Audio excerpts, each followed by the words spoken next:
आइए, जितने भी लोग आज बाइबल को लेकर बैठे हैं, please open with me the book of 1 Samuel, पहला शमूएल की किताब और उसका पहला अध्याय। मैं आपके लिए पढ़ रहा हूं पहला अध्याय, पहला शमूएल और उसका 10वां वचन।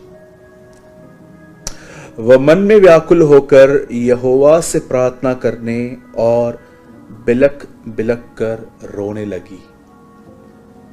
मैं चाहता हूं आज आप जान लीजिए प्रार्थना क्या है और बकबक क्या है। आप जानते हैं बकबक वर्ड कहां पर आया है? मत्ती में लिखा है, यीशु मसीह ने कहा अन्य जातियों की तरह बकबक मत करो, क्योंकि उन्हें लगता है बहुत बोलने से उनकी प्रार्थना सुनी जाएगी। और वहां पर एक ऐसी प्रेयर प्रभु ने बताई, लेकिन यहां पर हम एक डिफरेंट प्रेयर देखते हैं।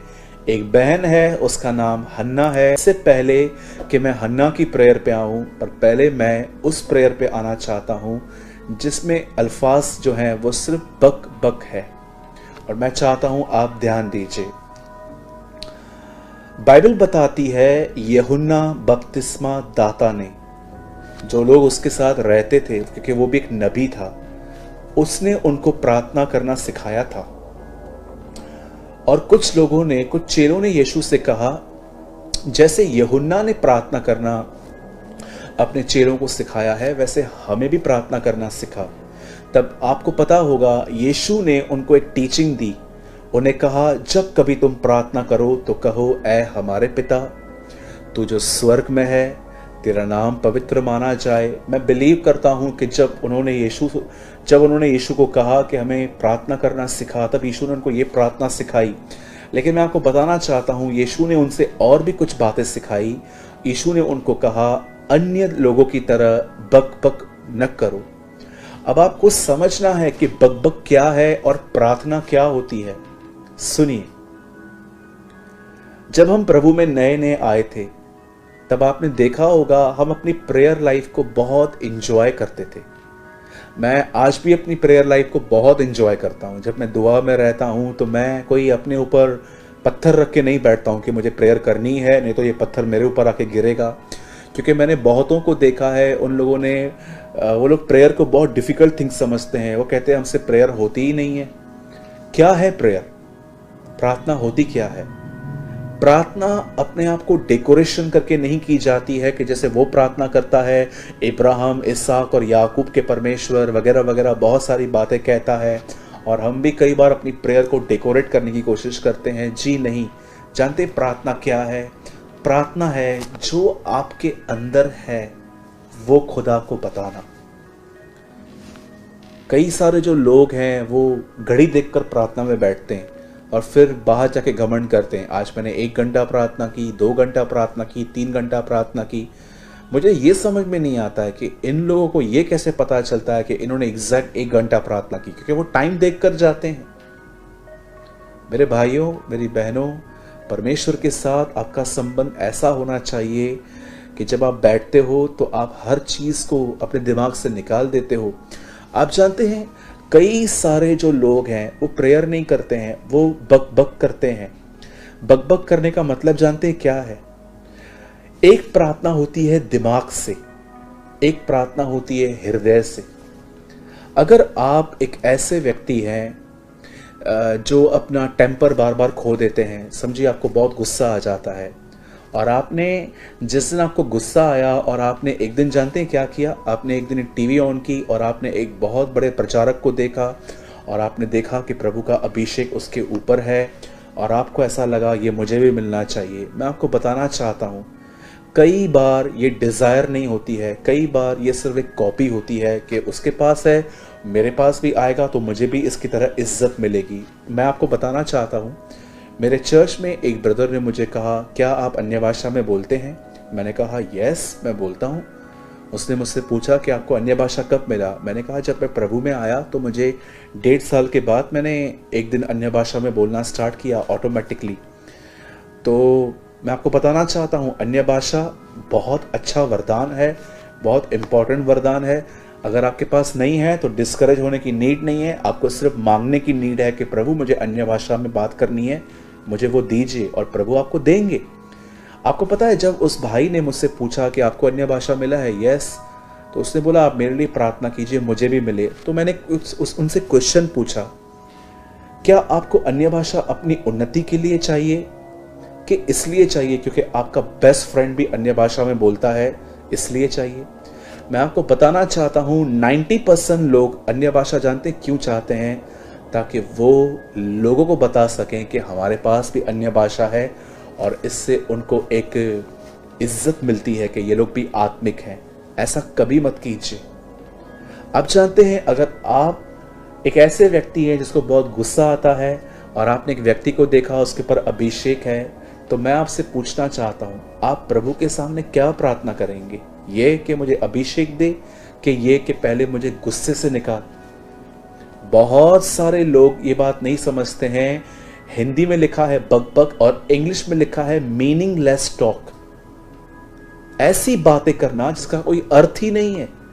मुझे एक बात बताइए, अगर आप संसार की तरफ से फिरे ही नहीं है और आप प्रभु से अभिषेक मांग रहे हैं, तो क्या वो अभिषेक आकर भी आपके ऊपर बना रहेगा?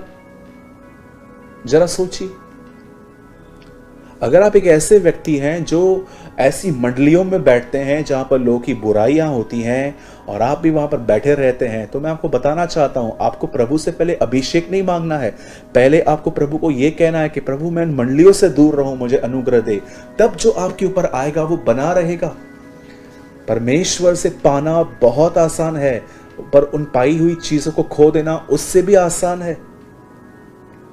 आज मैं आपसे पूछना चाहता हूं, जितने भी लोग मुझे आप देख रहे हैं, आपकी प्रेयर्स क्या हैं? वही रटी हुई, पिता मैं दुआ करता हूं यीशु मसीह के नाम में, आप दयालु हैं, आप अनुग्रहकारी हैं, आप अच्छे हैं, आप भले हैं। आप जानते हैं, बहुत बार प्रार्थना हृदय से नहीं आती है, बहुत सारी रटी हुई प्रार्थनाएं रहती हैं। कई बार हमारा मन भटकता रहता है, फिर भी हमारी दुआएं चालू रहती हैं, हमारे होठ चलते रहते हैं। मैंने कितने लोगों को देखा है, जब वो प्रार्थना करते हैं वो यहाँ भी देखते हैं, वहाँ भी देखते हैं, या वो ये भी देखते हैं कि, या बहुत सारी बहनें जब घर में दुआएं करती हैं तो वो सोचती हैं कि शायद दूध वाला आता रहेगा, ये आता रहेगा, बच्चे आते रहेंगे, ये आएगा, वो आएगा, घड़ी को देखते रहेंगे, लेकिन होठ चलते रहते हैं। ये प्रार्थना हृदय से नहीं आ रही है, ये रटी हुई प्रार्थना है कि आपने बांध के रखा है कि मुझे एक दिन, हर दिन मुझे 8 से 9 बजे तक, 9 से 10 बजे तक, या मुझे शाम को ये टाइम पे प्रार्थना करनी है। मैं आपको कहना चाहता हूँ, प्लीज़ प्रेयर को लॉ में मत लेकर आइए कि ये मेरा कानून है, मैं करता ही हूँ। जो कर रहे हैं हृदय से कीजिए। मैंने कई लोगों को देखा है, जब वो प्रार्थना करते हैं ना, वो दिमाग से प्रार्थना करते हैं, उनका हृदय प्रार्थना में नहीं होता। क्या आप जानते हैं, यीशु की सबसे छोटी प्रार्थना जानते हैं क्या थी?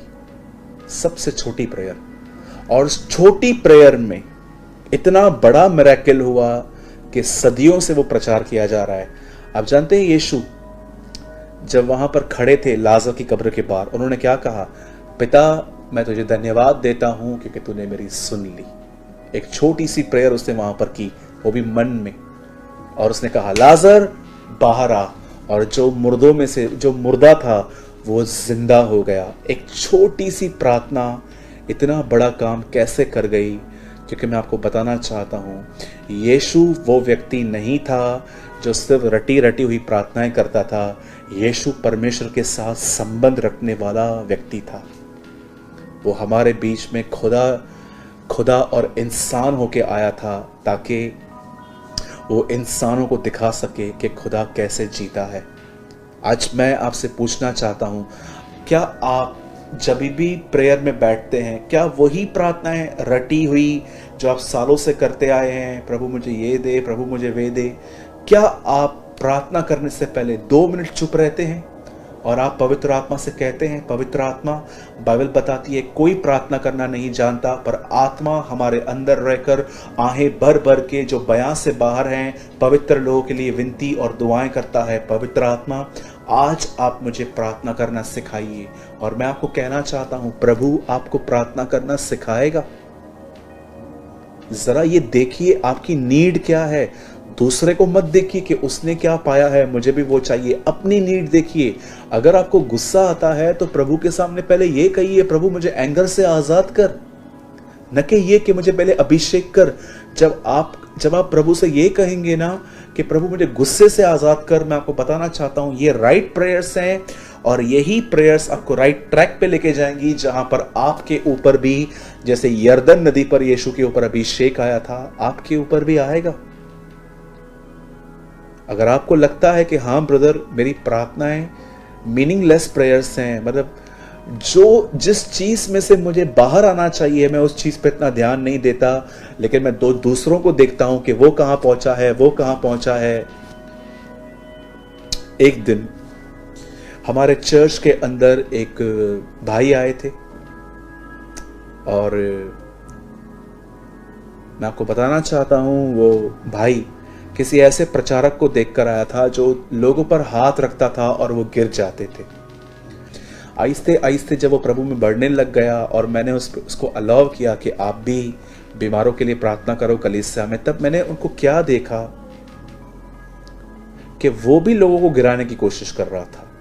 तब मैंने एक दिन बड़े प्रेम से उनको बताया, मैंने कहा ब्रदर लोगों को गिराना हमारा लक्ष्य नहीं होना चाहिए, लोग ठीक हो जाएं और परमेश्वर को महिमा दे सकें, ये हमारा होना चाहिए। सो मैनी टाइम्स, बहुत बार बहुत लंबी लंबी प्रार्थनाएं करके लोग लोगों को इम्प्रेस करने की कोशिश करते हैं। मैं आपको कहना चाहता हूं जब आप स्टेज पे हैं, जब आप पब्लिकली हैं, वहां पर छोटी दुआ कीजिए। अगर आपको लंबी प्रार्थना करनी है तो जाइए कमरों में जाके कीजिए, घंटों भर वहां दुआएं कीजिए।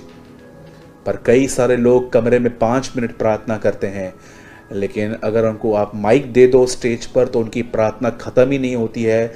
उत्पत्ति से लेके प्रकाशित वाक्य तक सारे वचन वो बोल देते हैं, क्योंकि कोई उन्हें देख रहा है। यीशु ने क्या कहा, सड़कों पर खड़े होके इन्हें प्रार्थना करना अच्छा लगता है। क्यों? क्योंकि लोग देख रहे हैं।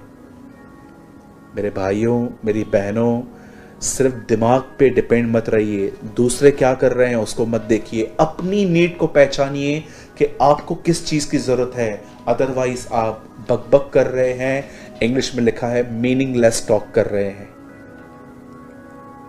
अगर आप किसी के ऑफिस में पैसे लेने के लिए जा रहे हो और आप यहां वहां की बात कर रहे हो, आप किस काम से आए थे? आप पैसे लेने के काम से आए थे, लेकिन आप यहां वहां की बातें कर रहे हैं। क्यों? आप जिस काम से मतलब रखते हैं वो कीजिए, पहचानिए, पवित्र आत्मा से कहिए, पवित्र आत्मा मुझे बताइए क्या कहा बाइबल के अंदर। यीशु को एक व्यक्ति मिला, उसने कहा अनंत जीवन पाने के लिए मैं क्या करूं? यीशु ने कहा आज्ञाओं को माना कर। वो कहता है मैं बचपन से करता आया हूं।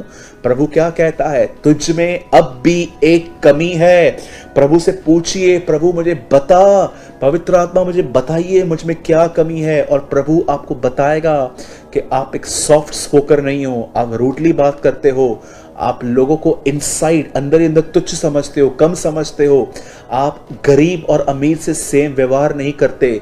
खुदा आपको बहुत सारी बातें बता सकता है कि आप जो हैं बहुत सारी बातों में फंसे हुए हैं। जब आपको परमेश्वर को दिखाए, जब प्रभु आपको रोशनी देगा, जैसे यशाया को उसने रोशनी दी। यशाया ने कहा मैं अशुद्ध होठों वाला मनुष्य हूं।